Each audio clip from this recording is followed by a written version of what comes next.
Atenção! Começa agora uma teleaula de História do Ensino Médio. Você vai assistir a teleaula de número 68. Bons estudos!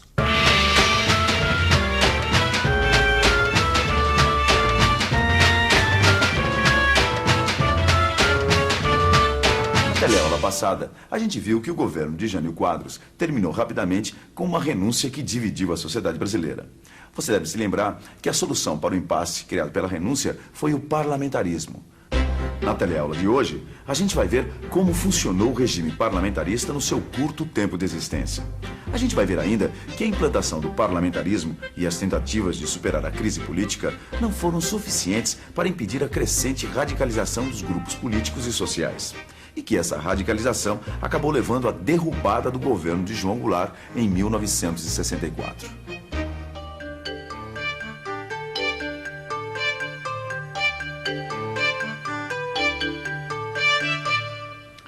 Você sabia que algumas das democracias mais desenvolvidas do mundo adotam um sistema parlamentarista?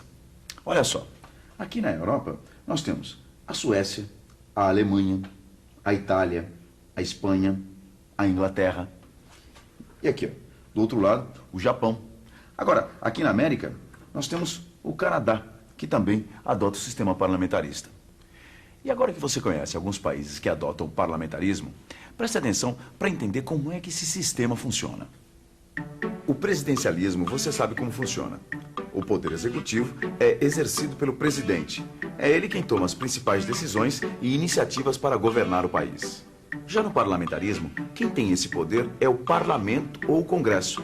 O partido ou a coligação de partidos que tem a maioria no parlamento escolhe entre os parlamentares eleitos o chefe de governo, também chamado de primeiro-ministro. O primeiro-ministro organiza um conselho de ministros ou gabinete ministerial.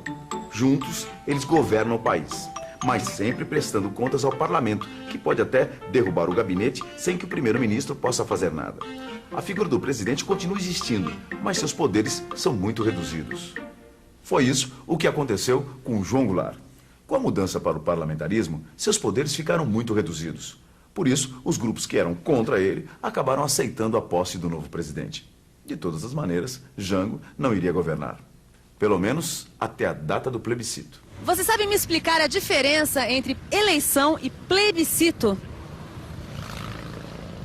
Eleição e plebiscito. Eleição você vota em pessoas. Plebiscito você vota um tema. Plebiscito é uma consulta entre sim e não sobre alguma questão nacional. Eleição você vai eleger alguém, uma pessoa, ou um partido, enfim. Eleição é o exercício do voto. É o momento que você vai à urna para votar. Essa é a eleição, é feita para eleger um presidente. O plebiscito é feito para ocasiões especiais, para momentos como a gente teve, para a escolha entre o parlamentarismo ou não parlamentarismo, um sistema de governo diferente do que a gente usa, que é o presidencialismo. Bom, resumindo, plebiscito é quando uma decisão do governo é submetida a uma decisão popular. Uma mesma emenda constitucional que previu a mudança do sistema do governo do Brasil para parlamentarismo, na época de Jânio Quadros, previa também a realização de um plebiscito, para que o eleitorado pudesse decidir se o sistema parlamentar deveria ser mantido ou se deveríamos voltar ao presidencialismo. O parlamentarismo durou apenas 14 meses. Nesse curto período, o novo sistema de governo teve 3 gabinetes ministeriais diferentes. E a medida mais importante implementada durante o parlamentarismo foi a antecipação da data do plebiscito, marcado para janeiro de 1963. Os setores que tinham defendido a posse de Jango novamente se mobilizaram em uma intensa campanha nacional pelo não ao parlamentarismo. No final, venceu a volta ao presidencialismo por uma esmagadora margem de votos. Quase 9,5 milhões de eleitores disseram não ao parlamentarismo e só cerca de 2 milhões disseram sim.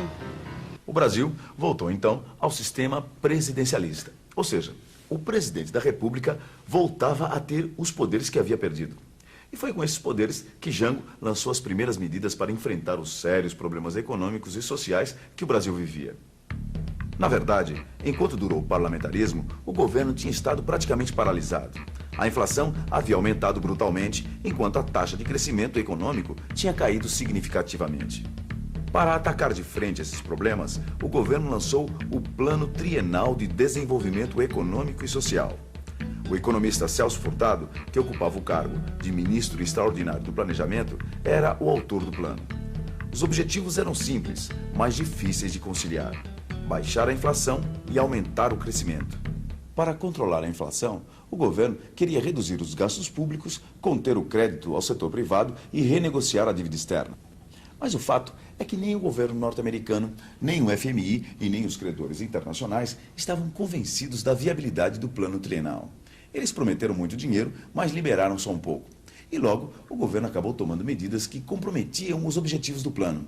Deu um aumento aos funcionários públicos, que era maior do que o previsto, e relaxou o controle sobre os empréstimos bancários aos empresários.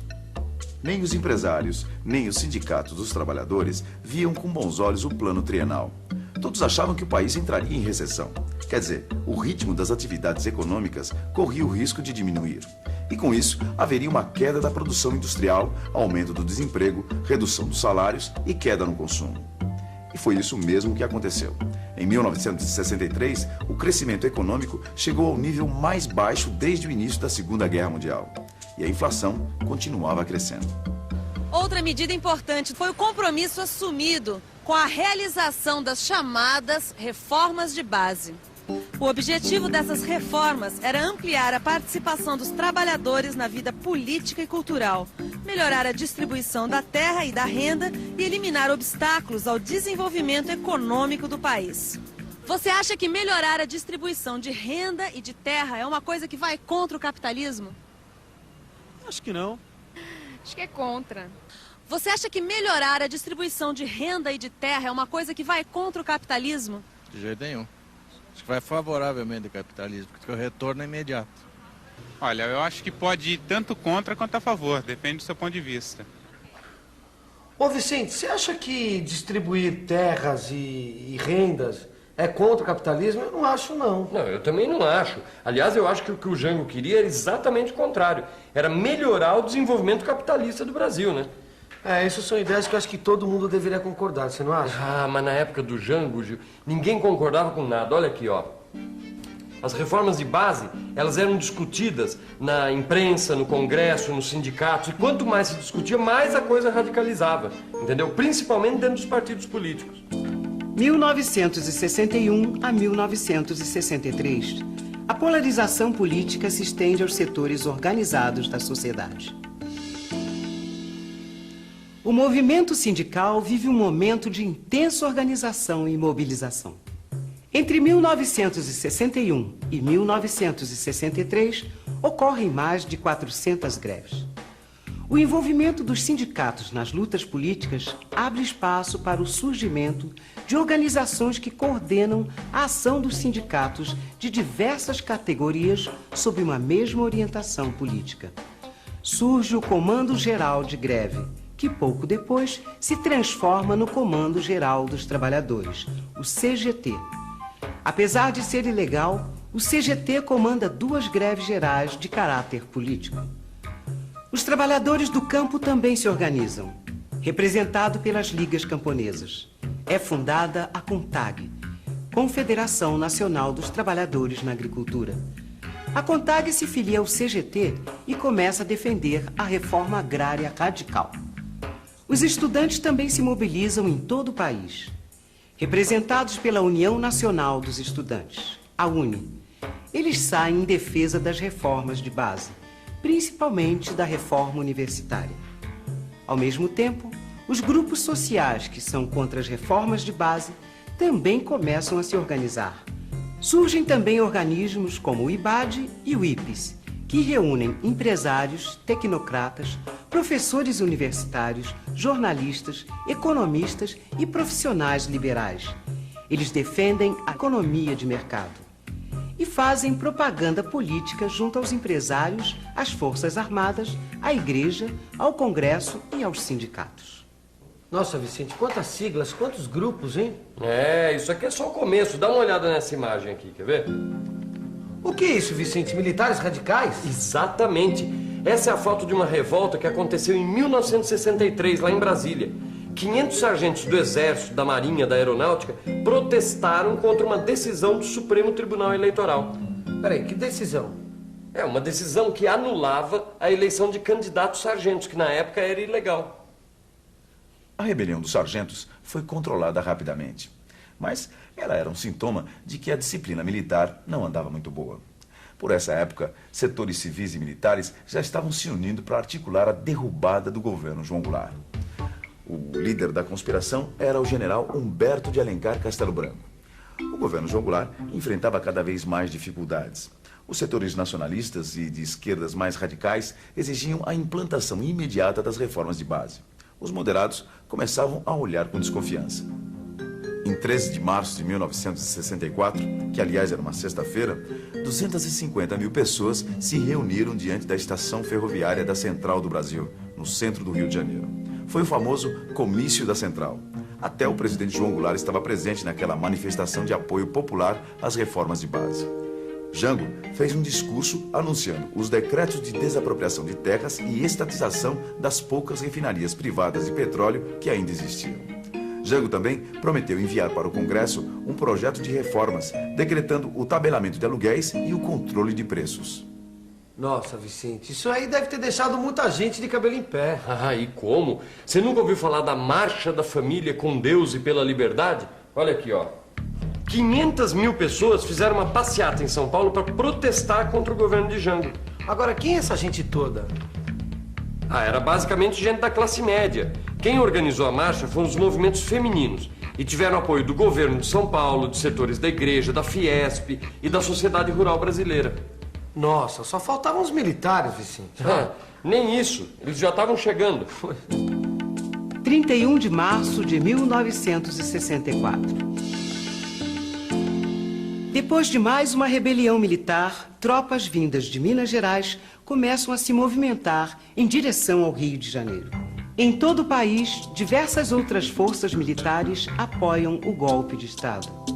O presidente se recusa a estimular qualquer resistência armada ou civil, dizendo que quer evitar o derramamento do sangue inocente. Jango aceita sua deposição e vai para o exílio no Uruguai. Em poucos dias, o Congresso declara vaga a presidência da República. O deputado Ranieri Mazzilli é empossado como novo presidente. E dessa maneira, acaba a experiência democrática brasileira iniciada em 1945. E também acaba por aqui a nossa teleaula de hoje. Por enquanto, você fica com a revisão. E atenção, se liga aí que é hora da revisão. Na teleaula de hoje, você viu como o governo de João Goulart foi marcado pela polarização que dividia toda a sociedade brasileira. Você viu também como a mobilização a favor e contra as reformas de base foi tomando rumos cada vez mais radicais. E que tudo isso terminou com um golpe de Estado, organizado por civis e militares, que depôs o presidente João Goulart e interrompeu o processo democrático brasileiro. Na próxima teleaula, a gente vai entrar em uma nova etapa da nossa história da sociedade brasileira, a época do regime militar. Até lá.